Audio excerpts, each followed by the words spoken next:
Eden Info, bienvenue à tous et merci de nous rejoindre. Les titres du journal. Bientôt de nouvelles têtes à l'Assemblée nationale avec les élections législatives qui se profilent à l'horizon. En attendant, des citoyens béninois se prononcent sur la mandature, la 7e mandature. Ils seront à suivre dans cette édition. Réunion statutaire de la Confédération africaine de sport-ball ce samedi 16 février à Cotonou. Une assise qui a pour but de faire le point des activités menées en 2018 et de présenter les perspectives de l'année 2019. Et puis des sauveteurs ramènent à la surface 8 mineurs clandestins pris au piège au fond de 2 puits d'une mine d'or du centre du Zimbabwe. Ces puits ont été inondés mardi 12 février après de violents orages.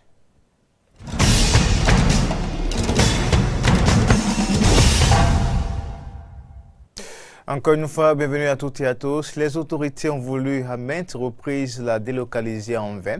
Mais dans la nuit du samedi 16 au dimanche 17 février 2019, au petit matin, la divinité Tolegba de l'arrondissement de Hugo-Domain, commune d'Aromacalavi, a pris feu vers 2 h du matin, comme vous pouvez le voir sur ces images amateurs. Un fait rare qui continue de susciter des polémiques sur l'opportunité ou non de la présence du Tolegba en plein cœur de la circulation, les causes et les conséquences de cet incendie dans nos prochaines éditions. Les députés de la 7e législature n'ont plus que quelques semaines à passer au palais des gouverneurs. Le mandature a été marqué entre autres par le vote de nouveaux codes électoraux, la nouvelle charte des partis politiques et la nouvelle loi sur l'embauche. Quelle image les Béninois gardent de cette législature? Quelques-uns en parlent au micro Eden Télévision de Martin Koudenouko et Fréjus Sophie aussi. La 7e législature, je peux dire que le bilan est mitigé parce qu'il y a eu beaucoup de lois. En matière de quantité, ils ont voté beaucoup de lois, sans mentir. Et en matière de qualité, il y a eu aussi de la qualité, surtout sur le code électoral, ce qui me réjouit d'ailleurs. Aujourd'hui, j'entends qu'il y a 10 partis qui se sont enregistrés déjà. Avant, on parlait plus de 200 et quelques partis. Moi, c'est déjà un point positif que la 7e législature a eu à voter cette loi. Moi, je les apprécie beaucoup sur ça. C'est déplorable. Bon, nous avons un législateur qui ne maîtrise même pas la constitution béninoise du 11 décembre 1990, mais qui a le pouvoir d'aller voter les lois.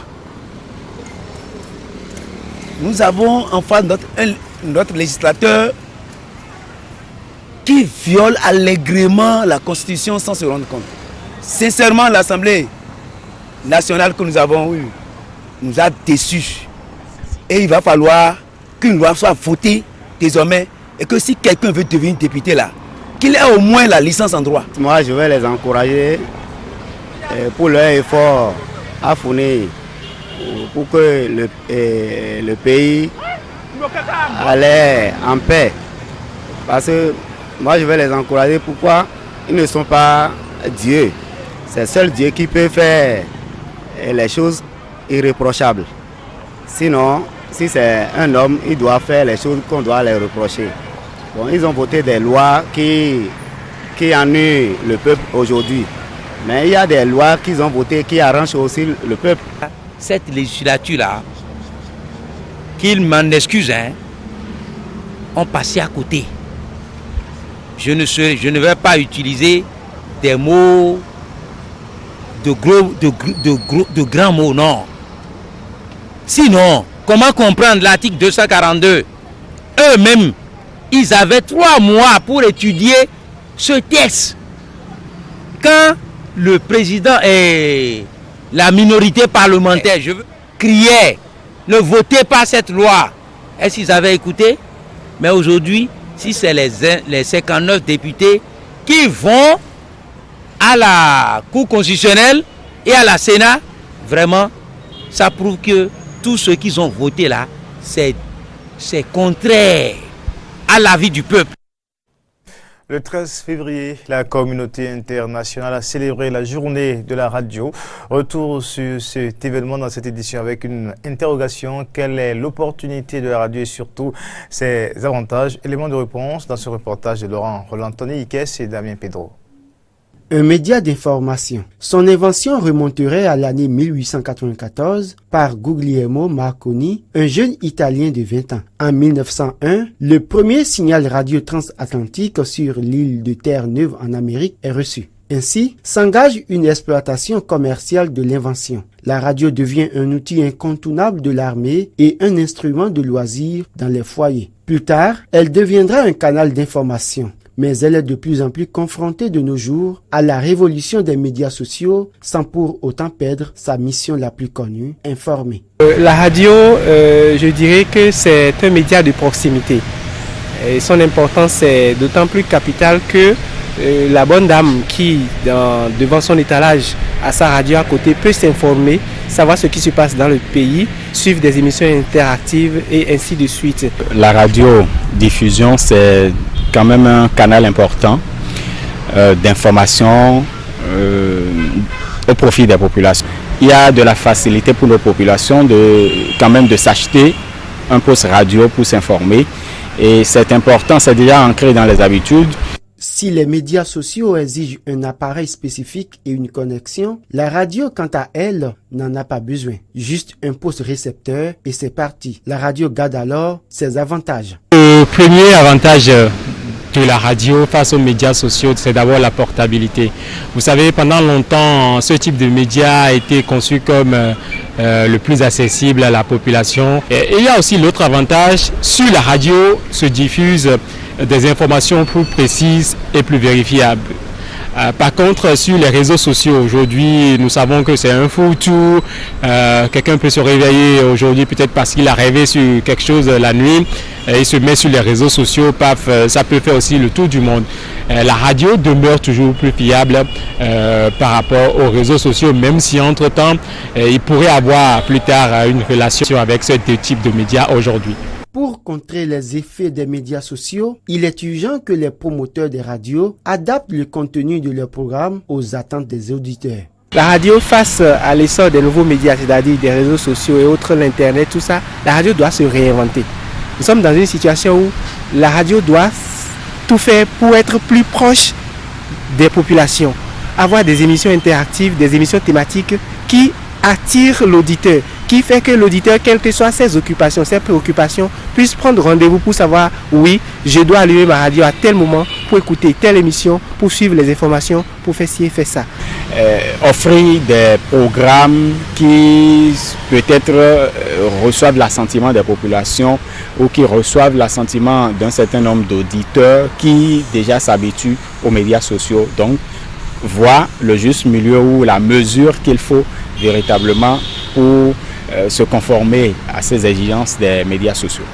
La célébration de la Journée mondiale de la radio, le 13 février de chaque année, est donc une occasion pour les acteurs de la radio de réfléchir et de proposer une meilleure grille de programmes afin de s'imposer à l'ère des médias sociaux. La Confédération africaine de sport boule a tenu ce samedi 16 février sa réunion statutaire à Cotonou. Les présidents des fédérations nationales de pétanque ont répondu à l'appel de El Hadj Ibrahim Idrissou, président de la Confédération africaine. Cette réunion a permis de faire le point des activités menées en 2018 et de présenter les perspectives de l'année 2019. Exposer des activités zonales par les présidents des nouvelles zones géographiques sportives africaines. 2. Participation de la Confédération africaine des sports boules aux 12e Jeux africains de juin 2019 au Maroc, comme ce fut le cas en 2015 au Congo. 3.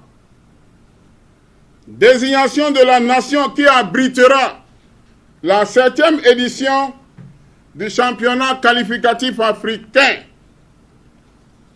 en juin 2019 pour le mondial de 2020, pour le mondial de 2020 à Lausanne en Suisse après le désistement de la République du Congo. 4.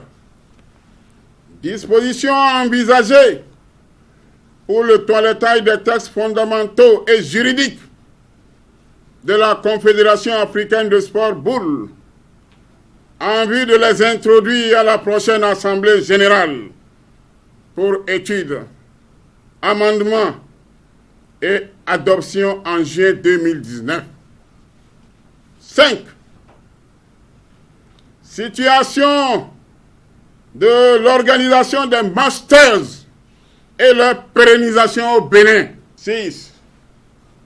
Exposer des dispositions organisationnelles pour le premier championnat africain féminin qui se déroulera bientôt en Tunisie du 24 au 28 mars 2019 par le président de la Fédération. L'actualité du Bénin à présent, des sauveteurs ramènent à la surface 8 mineurs clandestins pris au piège au fond de 2 puits d'une mine d'or du centre de Zimbabwe inondée à la suite d'orages où une soixantaine de personnes pourraient se retrouver. Avec des méthodes d'exploitation rudimentaires et leurs machines, s'il y en a, n'étaient même pas sur les lieux au moment de l'accident.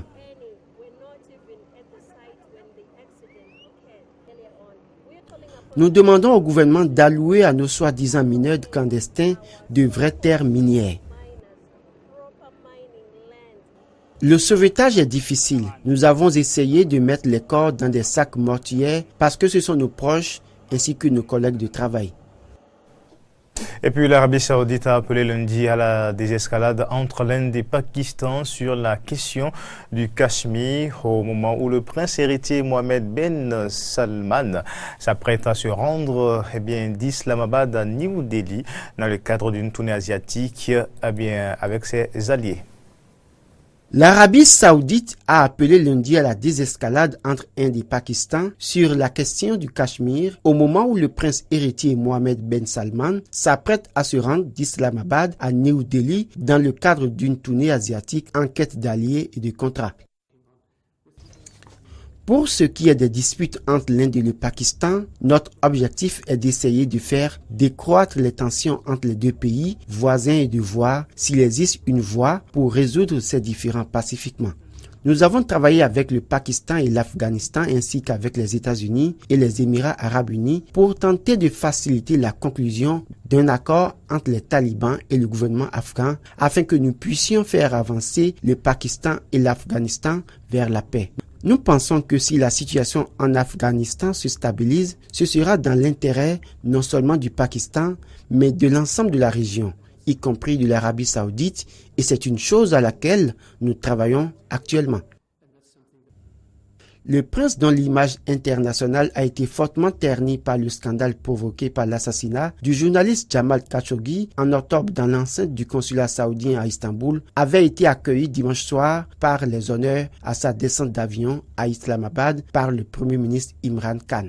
Mohammed Ben Salman a par ailleurs ordonné la libération immédiate de 2107 prisonniers pakistanais détenus dans les prisons saoudiennes, a indiqué le ministre de l'Information pakistanais Fawad Chaudhry sur Twitter. C'est sur ces déclarations et les images que nous allons boucler cette édition, mesdames et messieurs. Merci de l'avoir suivi. Au revoir.